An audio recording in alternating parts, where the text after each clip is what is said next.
Mampivelan'Andriamanitra izay indray no aloha hevitsika amin'ity androany ity ao anatin'le loha hevy-dehibe miverina amin'ny altara amboary zany de hiverina indray izy milohan'ny tena iresantsika de manasanao anondrika androanao fa hivavaka isika.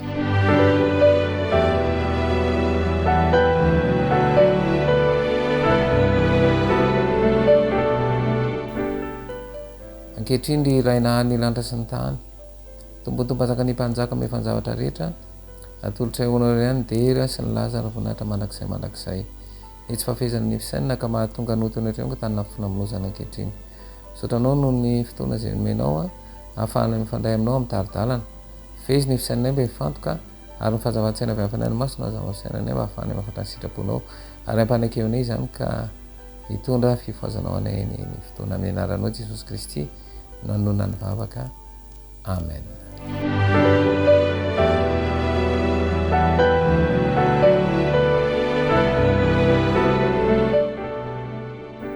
Ao amin'ny mpanjaka voalohany toko 7 faha-telopolo. Mpanjaka voalohany toko 7 ny andininy faha-telopolo dia izao no vaky ny teny. Mpanjaka voalohany toko 7 ny andininy faha-telopolo dia izao no vaky ny teny. Ary Eli tamin'ny olona rehetra manatona dia nanatona azy ny olona rehetra ary Eli namboatra ny altaran'i Jehova izay efa rava. Dia nanatona azy ny olona rehetra, nanatona ny Eli ary Eli nanamboatra ny altaran'i Jehova izay efa rava. Ty tantaran'ny Eli ty moa de malaza be ity ao anatin'ny baiboly satria anisan'ny nisy ny fifanandrinana teo amin'ny Baala sy Eli mihitsy satria tamin'izay de nisy haintany tsy nilatsaka mihitsy ny orana. Inona moa nitranga rehefa tsy nisy ny orana? Lasa navesatra ny revim-piainana tamin'ny andro ratsy. Nisy fanginana hafahafa nanenika ny tendrombohitra Karmela.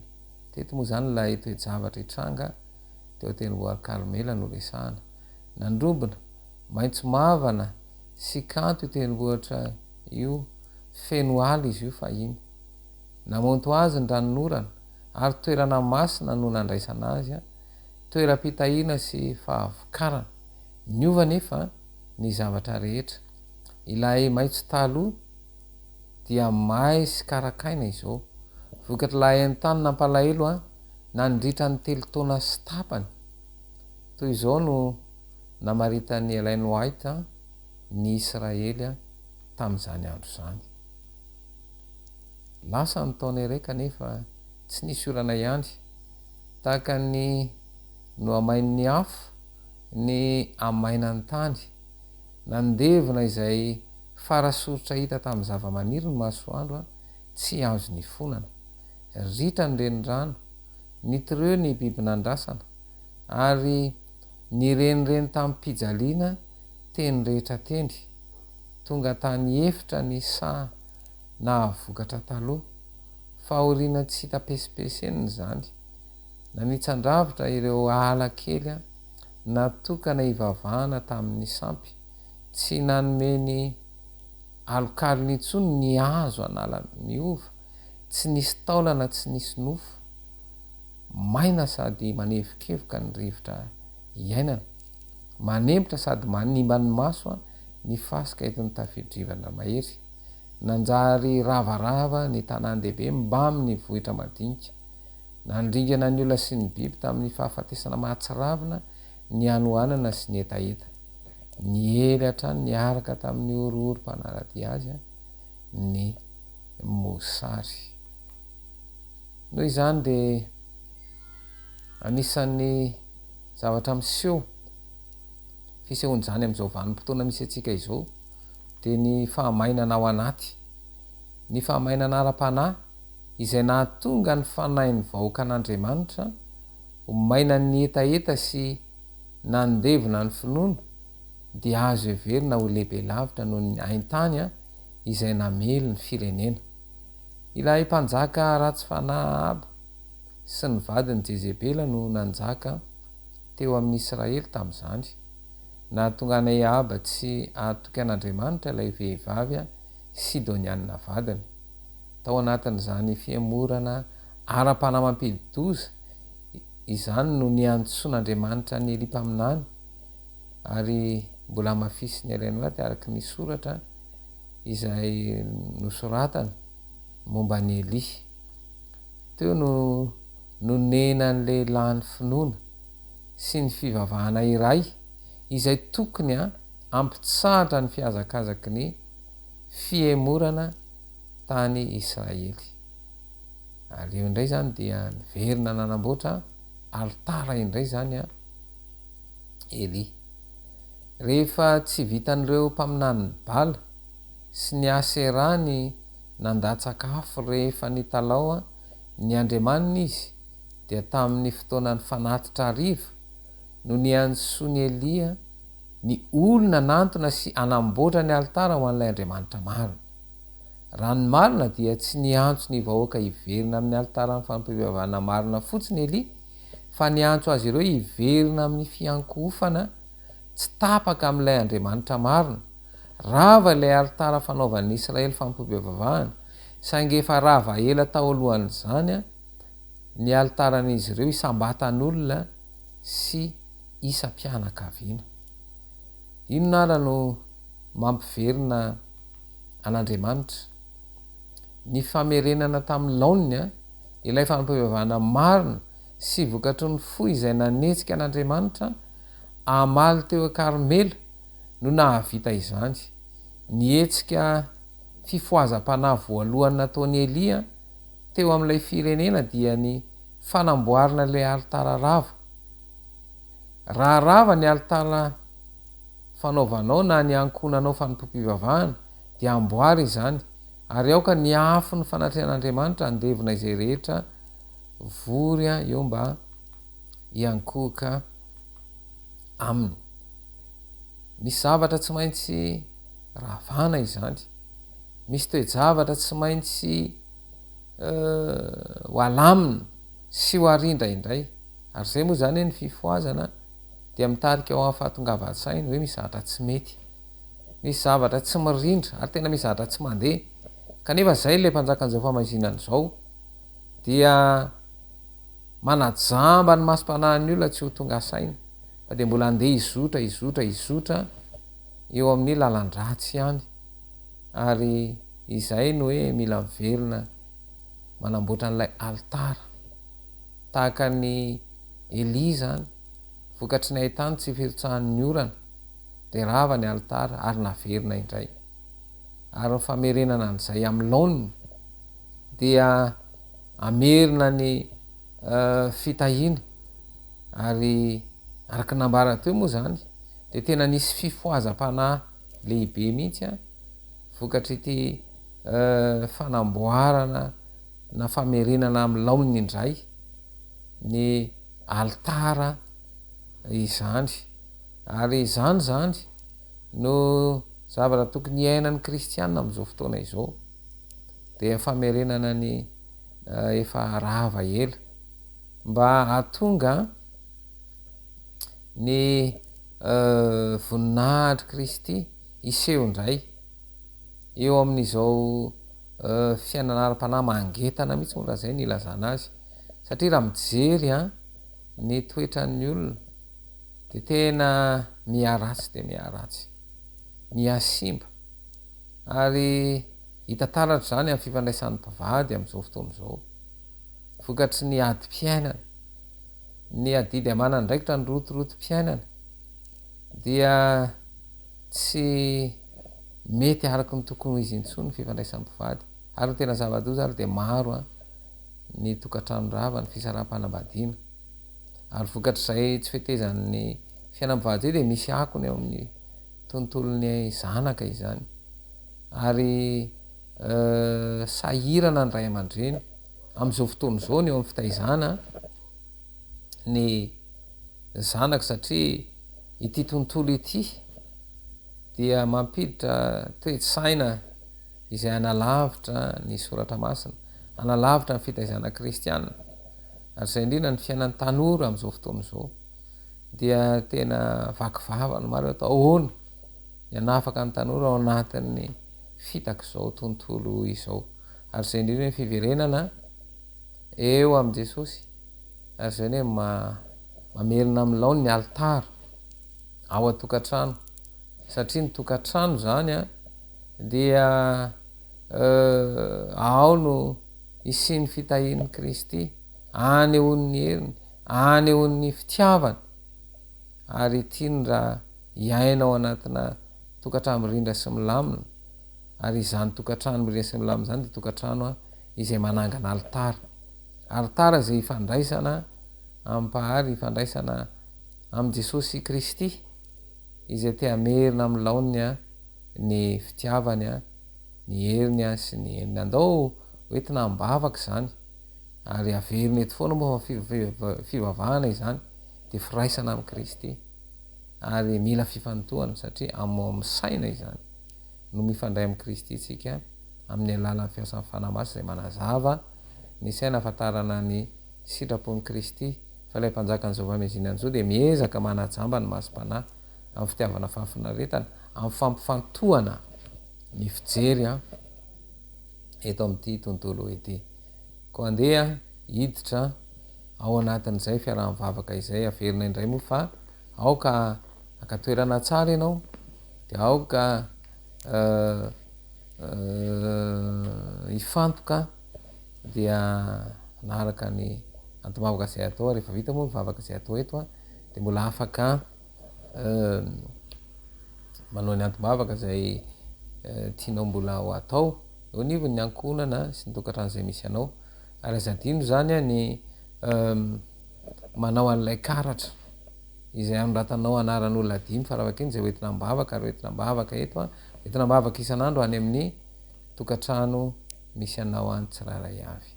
Eny ary hiditra am'izay vavaka izay isika hivavaka isika.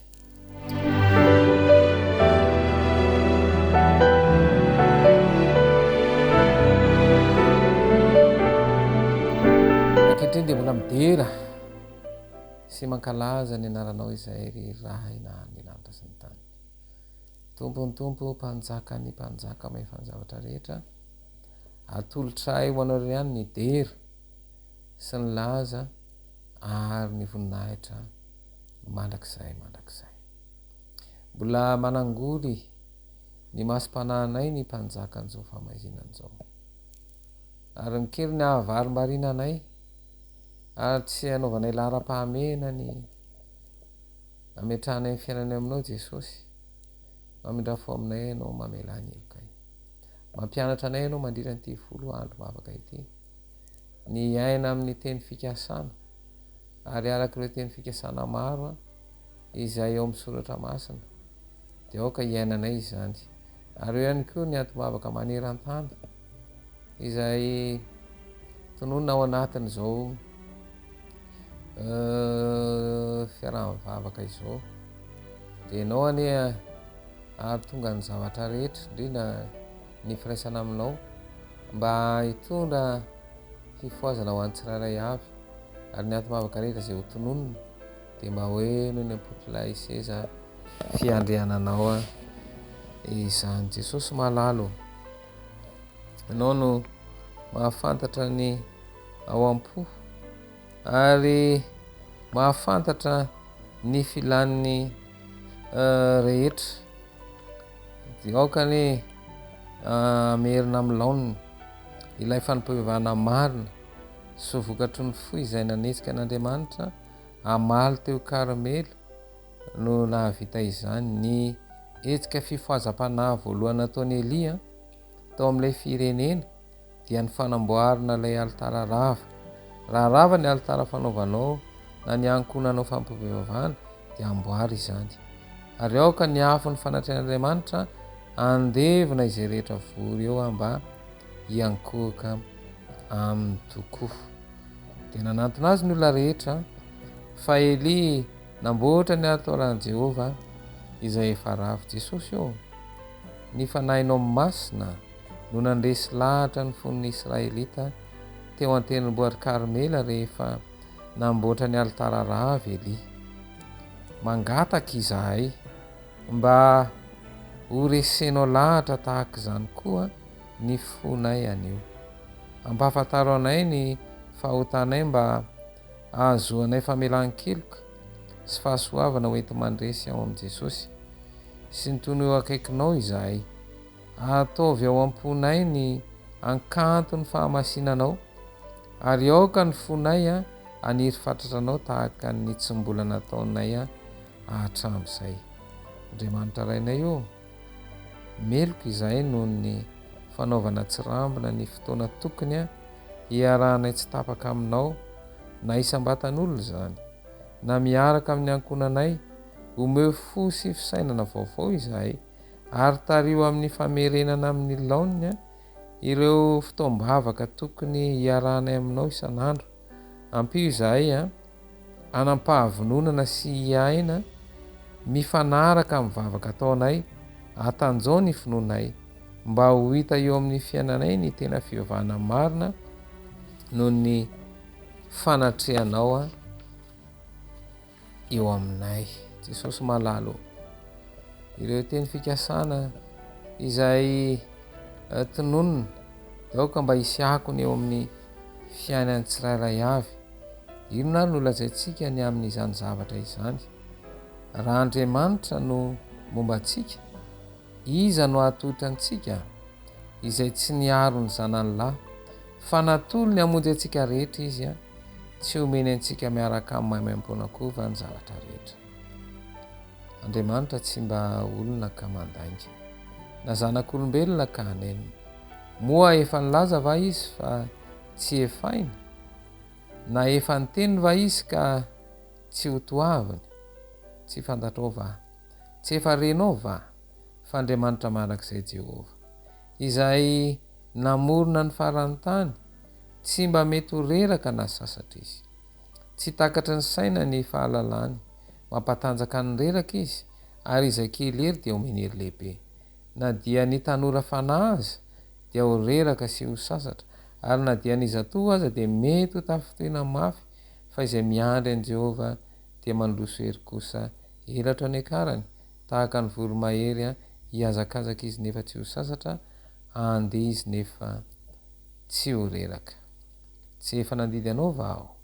Koa mahay reza sy matanjaha, aza matahotra na mivadi-po, fa momba anao Jehova Andriamanitra ao amin'izay rehetra lehanao. Ary indro izao momba anao ka hiaro anao amin'izay lalaka lehanao rehetra, ary ampody anao indray ho amin'ity tany ity, fa tsy andao anao mandra-panaoko izay voalazako taminao. Indro izao maneraka anjely eo alohanao hiaro anao, any an-dalana sy hitondra anao ho any amin'ny fitoerana izay namboariko. Kanefa any ianao no hitady an'i Jehova Andriamanitra ao, ka ahita azy raha mitady azy amin'ny finoana rehetra sy ny fanahinao rehetra. Antsoa dia ho voaliko ianao ka ampisehoko zavatra lehibe sy sarom-pantarina izay tsy fantatrao.